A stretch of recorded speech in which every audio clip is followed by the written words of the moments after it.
नमस्कार दोस्तों, मैं गजेंद्र आपका आपके अपने YouTube चैनल केजीएम कक्षा पर आपका हार्दिक स्वागत करता हूं। दोस्तों, हम 12th RBSC वाले बच्चों को बायोलॉजी के एक यूनिट स्टार्ट कर रखी है, ह्यूमन फिजियोलॉजी। उस ह्यूमन फिजियोलॉजी के अंदर रेस्पिरेटरी सिस्टम चल रहा है और वो ये टॉपिक है, ये यूनिट है, ये 11th में भी NCERT में है, 11th NCERT की बायोलॉजी में भी है, इसलिए दोनों ही क्लासों को बेनिफिट हो इस हिसाब से हमने ये यूनिट स्टार्ट की है। चलिए दोस्तों, हम बात करेंगे, पिछली क्लास में हमने मैकेनिज्म ऑफ रेस्पिरेशन या मैकेनिज्म ऑफ ब्रीथिंग कंप्लीट कर लिया था। अब हम बात करेंगे श्वसनीय आयतन तथा क्षमताएं, respiratory volume and capacity. Respiratory volume क्या होती है, श्वसनीय आयतन क्या होती है? जो श्वसन हम लेते हैं, कितनी वायु हम अंदर ले रहे हैं, कितनी छोड़ रहे हैं, बलपूर्वक श्वसन में कितनी ले रहे हैं, सामान्य श्वसन में कितनी ले रहे हैं, उसी का अध्ययन हम करेंगे। अच्छा, तो इनको मापेंगे किससे? मापने का भी कुछ होना चाहिए, तो मापने के लिए इसका जो यंत्र आता है उसका नाम होता है बेटा स्पायरोमीटर। क्या नाम है? स्पायरोमीटर। अब ये 4 प्रकार की आयतन होते हैं श्वसनीय आयतन। पहला कौन सा है? ज्वारीय आयतन। दूसरा है अंतःश्वसन सुरक्षित आयतन। तीसरा है बहिःश्वसन सुरक्षित आयतन और चौथा है अवशिष्ट आयतन। ये चारों प्रकार को हम अच्छे से पढ़ने वाले हैं, समझने वाले हैं क्या है ये सब। इस ज्वारीय आयतन को टाइडल वॉल्यूम बोला जाता है, TV, जिसका मान होता है 500 ml। अंतःश्वसन सुरक्षित आयतन को इंस्पायरेटरी रिजर्व वॉल्यूम बोला जाता है, IRV, जिसका मान होता है 2500 से 3000 ml। कितना? 2500 से 3000 ml। बहिःश्वसन सुरक्षित आयतन एक्सपायरेटरी रिजर्व वॉल्यूम, इसका मान होता है 1000 से 1100 ml ERV का। और बलपूर्वक अवशिष्ट आयतन है रेजिडुअल वॉल्यूम RV, जिसका नाम होता है 1200। अब अच्छा सर, इसको याद कैसे करेंगे? हम तो ये ऊपर नीचे कर देंगे तो फिर गड़बड़ हो जाएगा हमारा क्वेश्चन है। तो इसके लिए आपका भाई जिंदा है ना, आप क्यों टेंशन ले रहे हो? ऐसी धांसू ट्रिक बनाई है, कभी ज़िंदगी में भूल भी नहीं पाओगे। भुलाने की कोशिश भी करोगे तो नहीं भूल पाओगे, बस आप बने रहिए। इसको कंप्लीट करने के बाद मैं आपको एक इसकी ट्रिक बताने वाला हूँ, जिसके द्वारा आपको इसकी वॉल्यूम्स याद रह जाएगी एग्जैक्टली। कभी भी क्वेश्चन गलत नहीं होगा फिर, चाहे वो। और ये क्वेश्चन ट्रिक, मतलब इस ट्रिक से, ये 2017 में नीट में आया हुआ क्वेश्चन है। इसका मिलान करना था, TV एक तरफ इनके नाम दे दी, एक तरफ इनका आयतन दे दिया, करो आगे पीछे कर दिया बच्चों ने। तो आपको ध्यान से देना है, ध्यान से देखो और क्या है क्यों है। पहले तो मैं ये समझा देता हूँ कि रियल में क्या है, उसके बाद में जो रटने वाली चीज़ है उसको हम ट्रिक से याद करेंगे। अदरवाइज जो समझने वाली चीज़ें हैं उनको हम सिर्फ समझेंगे। सबसे पहले आती है ज्वारीय आयतन, टाइडल वॉल्यूम। ज्वारीय आयतन या टाइडल वॉल्यूम, देखो बेटा, इसका मतलब होता है सामान्य संवातन लेते हैं हम, जैसे सामान्य अवस्था में सांस ले रहे हैं, छोड़ रहे हैं, तो उस दौरान हम कितनी वायु अंदर ले रहे हैं और कितनी वायु बाहर छोड़ रहे हैं, इसी को कहते हैं ज्वारीय आयतन या टाइडल वॉल्यूम। क्या कहते हैं? सामान्य संवातन या सामान्य संवातन में फेफड़ों के द्वारा बहिःश्वसित यानी एक्सपायर्ड या अंतःश्वसित यानी इंस्पायर्ड वायु होती है, उसी को कहा जाता है ज्वारीय आयतन। इसका मान होता है 500 ml। अब आपको पता है कि 1 मिनट में हम कितनी बार श्वासन लेते हैं, 1 मिनट में कितना संवातन करते हैं, 12 से 16 ब्रीथ पर मिनट। तो यहाँ से हम एक चीज़ कैलकुलेट कर सकते हैं कि हम 1 मिनट में रोज, मतलब हर मिनट हम कितनी श्वास अंदर ले रहे हैं, हर मिनट कितनी श्वास हम अंदर छोड़ रहे हैं, मतलब कितनी वायु अंदर ले रहे हैं, कितनी वायु बाहर छोड़ रहे हैं। अब बेटा, अगर 12 बार हम श्वास लेते हैं तो 12, एक बार में हम 500 ml ले रहे हैं, 12 बार ले रहे हैं तो 12 गुणा 500 कितना हो जाएगा? 6000 ml। और 16 गुणा 500 कितना हो जाएगा? 8000 ml। इसका मतलब हम 1 मिनट में 6000 से 8000 ml वायु अंदर लेते हैं तथा बाहर छोड़ते हैं। इसी को बोला जाता है टाइडल वॉल्यूम, जिसका मान होता है 500 ml ज्वारीय आयतन का। अब हम दूसरी स्टार्ट करते हैं, अंतःश्वसन सुरक्षित आयतन। अंतःश्वसन सुरक्षित आयतन का मतलब IRV, इंस्पायरेटरी रिजर्व वॉल्यूम। नाम से ही पता चल रहा है कि ये अंतःश्वसन से संबंधित है। अरे बेटा, समझ में आ रही है? अंतःश्वसन से संबंधित तो है, लेकिन कौन से अंतःश्वसन से? अब ये बोल रहा है ना रिजर्व, यानी संरक्षित रखने वाला अंतःश्वसन। तो संरक्षित हम बलपूर्वक करेंगे, उसी को रखेंगे। भाई सामान्य ले रहे थे, वो छोड़ रहे थे। अब बलपूर्वक, ये क्या कहती है? अंतःश्वसन सुरक्षित आयतन क्या होता है? बलपूर्वक अंतःश्वसन में, किसमें? बलपूर्वक अंतःश्वसन में ग्रहण की गई बलपूर्वक अंतःश्वसन में ग्रहण की गई वायु के आयतन को क्या कहा जाता है? IRV या अंतःश्वसन सुरक्षित आयतन। बलपूर्वक अंतःश्वसन में ग्रहण की गई वायु का आयतन वो क्या कहलाता है? IRV। क्या कहलाता है बेटा? IRV के बराबर होता है। अच्छा, कितना मान होता है इसका? इसका मान होता है 2500 से लेकर के 3000 ml तक। कितना मान होता है? 2500 से लेकर के 3000 ml तक। अच्छा, अगला आता है बहिश्वसन सुरक्षित आयतन। बहिश्वसन सुरक्षित आयतन का मतलब है एक्सपायरेटरी रिजर्व वॉल्यूम, मतलब ERV। अच्छा, ये क्या है? ये होती है बेटा जो बलपूर्वक बहिश्वसन करते हैं हम। बलपूर्वक बहिश्वसन के दौरान हम कितनी वायु फेफड़ों से बाहर निकाल सकते हैं। भाई फोर्सफुली हम कितनी वायु फेफड़ों से बाहर निकाल सकते हैं, उसी को बोला जाता है क्या? ERV। तो बलपूर्वक बहिश्वसन के दौरान हम कितनी वायु फेफड़ों से बाहर निकाल रहे हैं, इसका मान होता है 1000 से 1100 ml। ठीक है दोस्तों। अब बात करते हैं हम अवशिष्ट आयतन। मतलब आपने बलपूर्वक बहिश्वसन से बाहर भी निकाल दी, तो क्या सारी वायु बाहर निकल चुकी है? नहीं दोस्त, नहीं। अभी तक भी तेरे फेफड़ों में, तेरी कुपिकाओं में कुछ वायु उपस्थित है। वो तू जिंदगी में कभी भी बाहर नहीं निकाल पाएगा। वो जब हमारी जन्म की पहली सांस आती है, जन्म लेने के बाद में जब पहली सांस आती है, उस टाइम पर ही कलेक्ट हो जाती है। और जब हम इस जीवन में तो निकलने वाली है नहीं है। ठीक है, इसको बोला जाता है अवशिष्ट आयतन, रेजिड्यूल वॉल्यूम RV। क्या बोला जाता है? अवशिष्ट आयतन या रेजिड्यूल वॉल्यूम RV। इसका मतलब है बलपूर्वक बहिश्वसन के बाद फेफड़ों में शेष बची वायु। बलपूर्वक बहिश्वसन के बाद में फेफड़ों में शेष बची वायु का आयतन होता है, उसको कहते हैं क्या? अवशिष्ट आयतन या रेजिड्यूल वॉल्यूम। उसका मान होता है बेटा 1200 ml। कितना मान होता है इसका? 1200 ml। अच्छा, और इसे एक चीज़ विशेष इंपॉर्टेंट ध्यान रखना, इस अवशिष्ट आयतन को हम इस पायरोमीटर के द्वारा माप नहीं सकते, क्योंकि इसको कभी बाहर निकाल ही नहीं सकते हैं। तो मापेंगे कैसे? तो जो इस पायरोमीटर यंत्र आता है श्वसन आयतन को मापने वाला, उस आयतन के इस पायरोमीटर यंत्र के द्वारा अवशिष्ट आयतन RV को हम माप नहीं सकते हैं। समझ में आई दोस्तों? अरे बोलो यस और नो। अरे कुछ पल्ले पड़ रहा है? अरे यस।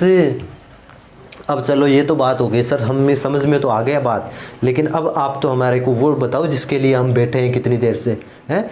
ट्रिक के लिए तो बैठे हैं हम। चलो बेटा, अब बात करते हैं हम इसकी ट्रिक की। तो ट्रिक क्या बताऊं यारों मैं? क्या है, एक बार रणथंभौर हमारे में राजस्थान में, ये सवाई माधोपुर में रणथंभौर है ना, तो वहाँ चला गया। अब वहाँ पर मेरे पीछे एक शेर पड़ गया। क्या पड़ गया? एक शेर मेरे पीछे पड़ गया। मेरा आसमान और ज़मीन एक हो गया। शेर पीछे पड़ रहा है तो फिर ज़मीन आसमान एक होना ही था। मैं भागा, वहाँ से भागा।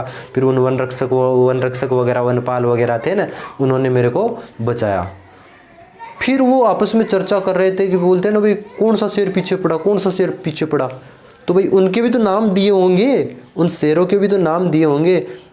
तो उस शेर का नाम था टाइगर 5312। क्या नाम था? टाइगर 5312। उनके कोड थे टाइगर 5312। क्या नाम था उसका? टाइगर 5312। दिख रहा है? TIGER 5312। और वहीं से फिर मैंने आपके लिए एक ट्रिक बना लाया। वो चलो बच्चों के लिए ट्रिक बनाते हैं। टाइगर 5312 का मतलब है, ये बात याद रखना, टाइगर, उसमें ऐसी तो प्लेट लगी होती है वहाँ पर शेर के, प्लेट के नीचे लिखा रहता है, ऊपर टाइगर लिखा होता है, नीचे उसका कोड लिखा रहता है टाइगर 5312। तो टी के नीचे 5 लिखना है, आई के नीचे 3 लिखा हुआ है, जी के नीचे कुछ नहीं लिखना है, क्योंकि वो पीछे किसके पड़ा था? वो गज्जू के पीछे पड़ा था। किसके पीछे पड़ा था? वो गजेंद्र के पीछे पड़ा था, इसलिए कुछ नहीं लिखना है। ई के नीचे 1 लिखना, आर के नीचे 2 लिखना है। अब देखो, टी के नीचे 5 का मतलब क्या हुआ? टी का मतलब टीवी, 5 का मतलब 500 ml, टी का मतलब टीवी और 5 का मतलब 500 ml, आई का मतलब IRV, आई का मतलब IRV, और IRV कितना? 3 का मतलब 3000। तो मतलब आपको पता लग गया कि 3000 वाली कैटेगरी है, इसका मतलब 2500 से 3000 वाला कौन सा है? IRV है। अच्छा, उसके बाद में जी का मतलब भाई साहब आपको बताने वाला कौन है? गजेंद्र है, तो इसका नाम क्या है? गज्जू है। ये आपको शेर की कहानी से आपको जोड़ रहा है, तो इसका नाम तो आना ही चाहिए, है? कनेक्टिंग है ये, ठीक है। ई का मतलब एक, एक के नीचे एक है, एक का मतलब 1000 से 1100, 1000 से 1100। आर का मतलब 2, 2 मतलब 1200, आर का मतलब 1200। बच गया एक लास्ट वॉल्यूम बची है। आप ऐसे भी काउंट कर सकते हो कि आर लास्ट में 12 है तो 1200, आर वी का मतलब कितना हो गया 1200 ml। तो इस तरीके से आपको ये ट्रिक याद रहेगी अगर, तो जिंदगी में आपका कभी क्वेश्चन गलत नहीं हो सकता। आपका तो क्या, आपके पोतों पोतियों का भी गलत नहीं होगा। अगर वो भी बायोलॉजी लेंगे तो उनको भी बता देना, वो भी ये समझ पाएंगे।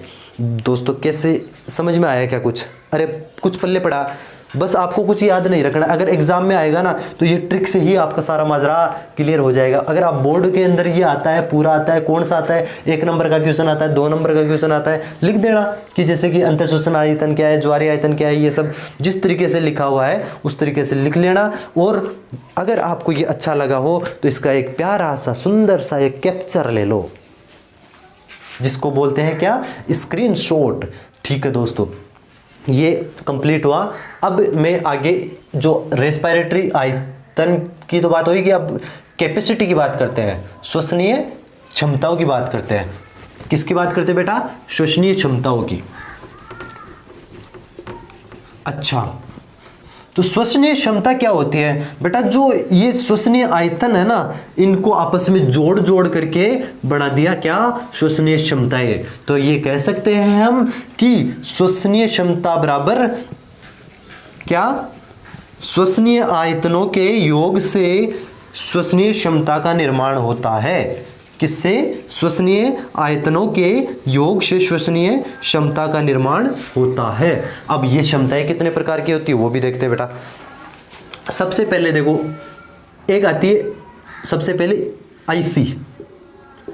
आईसी या हिंदी में स्टार्ट करते हैं, इसका मतलब है, आईसी का मतलब है अंतः श्वसन क्षमता। क्या? अंतः श्वसन क्षमता। Inspiratory capacity, inspiration capacity, inspiration या इंस्पायरेटरी कर लो, TITAR, इंस्पायरेटरी कैपेसिटी। इसका शॉर्ट नेम क्या हो जाएगा? आईसी। क्या हो जाएगा? आईसी। तो आईसी का सीधा सा मतलब ये है कि अंतःश्वसन के दौरान जो ली गई आयतन है उसको बोलते हैं, मतलब इसका सीधा फॉर्मूला लिखो। सबसे पहले तो आप क्या लिखोगे? आईसी बराबर, अंतःश्वसन के दौरान क्या लेते हैं हम? टीवी लेते हैं कि नहीं लेते हैं? टीवी लेते हैं कि नहीं लेते हैं? अंतःश्वसन के दौरान हम सामान्य संवर्धन के दौरान 500 ml टीवी लेंगे, प्लस बलपूर्वक अंतःश्वसन में कौन सी लेंगे अपन? IRV। ये इसका फॉर्मूला होता है। तो हम ये कह सकते हैं कि बलपूर्वक अंतःश्वसन के बाद में जो फेफड़ों में बलपूर्वक अंतःश्वसन के द्वारा ली गई आयतन को बोला जाता है अंतःश्वसन क्षमता। तो बलपूर्वक अंतःश्वसन लेंगे, उससे पहले सामान्य लेना पड़ेगा अपने को, और उसके बाद में बलपूर्वक अंतःश्वसन लेंगे, उस दोनों में जो मिलकर के बनाएगा उसको बोलते हैं क्या? आईसी बराबर टीवी प्लस ERV, मतलब अंतःश्वसन क्षमता। ठीक है, यहाँ पर लिख सकते हो आप, ये चीज़ लिखने की जरूरत थोड़ी पड़ेगी। आप मतलब मेरी आवाज़ सुन के लिख लेना कि आईसी बराबर, आईसी का मतलब है बलपूर्वक अंतःश्वसन के दौरान ली गई वायु की मात्रा को अंतःश्वसन क्षमता कहा जाता है। दूसरा मैं अगर बात करूं बहिश्वसन क्षमता, बहिश्वसन क्षमता, बहिश्वसन क्षमता का मतलब एक्सपायरेटरी कैपेसिटी। क्या है? एक्सपायरेटरी कैपेसिटी, एक्सपायरेटरी कैपेसिटी मतलब इसी शॉर्ट नेम। अब इसमें यह बताना है आपको कि बलपूर्वक बहिश्वसन के दौरान फेफड़ों से बाहर निकाली हुई वायु का आयतन होता है, उसे क्या कहते हैं? ईसी या बहिश्वसन क्षमता कहते हैं। ईसी बराबर, अब एक तो सबसे पहले टीवी निकालोगे, उसके बाद में आप निकालोगे क्या? ERV। EC बराबर टीवी प्लस ERV। बलपूर्वक बहिश्वसन के द्वारा जो फेफड़ों से वायु निकाली जाती है उसको कहते हैं हम क्या, कुल वायु कितनी, अरे पहले सामान्य संवातन तो निकालनी पड़ेगी, उसके बाद में तो बलपूर्वक का प्रयोग कर सकते हैं हम, ठीक है। तो 500 ये हो गई, और ERV कितनी होती है, ई कितनी बताई थी मैंने, टाइगर 5312 TIGER, मतलब 5312 1000 से 1100, समझ में आ रहा है कुछ, 500 इसकी 1100, लगभग 1500-1600 ml इसकी EC की कैपेसिटी होगी, ठीक है। देखिए बेटा, जो क्रियात्मक अवशिष्ट क्षमता है, फंक्शनल रेजिड्यूल कैपेसिटी तीसरे नंबर की कौन सी होगी, क्रियात्मक अवशिष्ट क्षमता, फंक्शनल रेजिड्यूल कैपेसिटी। इसका मतलब क्या होता है, इसका मतलब होता है कि सामान्य बहिश्वसन के बाद में जो फेफड़ों के अंदर वायु बची हुई है उसका मान होता है, भाई सामान्य बहिश्वसन के बाद में फेफड़ों में जो वायु बच जाती है उसको बोला जाता है FRC। तो सामान्य बहिश्वसन के दौरान तो क्या हो गया, टीवी बाहर निकल गई, अब कौन कौन बचा, अंतःश्वसन के दौरान, बलपूर्वक बहिश्वसन के दौरान हम ERV निकालते हैं, तो ERV बच रही है अंदर, कौन बच रही है, ERV, और एक RV तो अंदर रहती है, तो ये हो गया ये FRC। FRC का मतलब क्या हो गया कि सामान्य बहिश्वसन के बाद में फेफड़ों में बची वायु का आयतन होता है, उसको क्रियात्मक अवशिष्ट क्षमता, फंक्शनल रेजिड्यूल कैपेसिटी FRC कहते हैं। ये आप लिख लेना, ठीक है। उसके बाद में हम बात करते हैं वाइटल कैपेसिटी की। किसकी बात करते हैं बेटा, उसके बाद में हम वाइटल कैपेसिटी की बात करते हैं। तो जैविक क्षमता है। अब चौथा पॉइंट आता है जैविक क्षमता या वाइटल कैपेसिटी।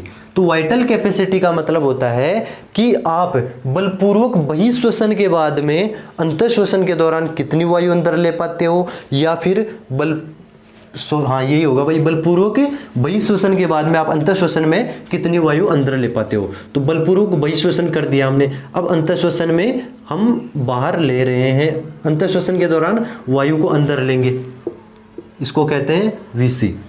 तो बलपूर्वक बहिश्वसन किया है तो हमने कौन सी छोड़ी है, हमने ERV छोड़ी है। तो सबसे पहले तो कौन आएगी, ERV आएगी, फिर कौन आएगी, TV आएगी, फिर कौन आएगी, हम बलपूर्वक अंतःश्वसन के दौरान ERV लेंगे, और एक जो फेफड़ों में रहती है उसका नाम है नहीं ये इसमें नहीं आएगी, मतलब VC बराबर ERV plus TV plus IRV।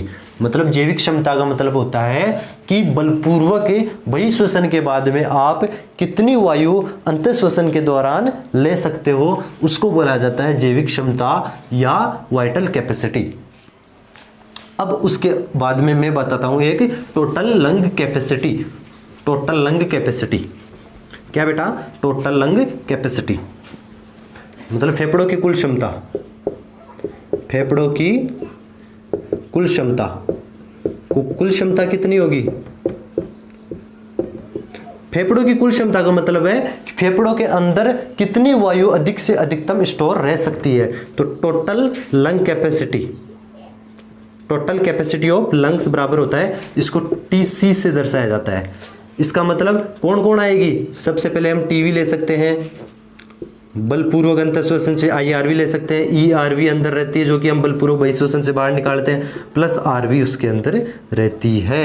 ये TC का फॉर्मूला हो जाता है, TV plus IRV plus ERV plus RV।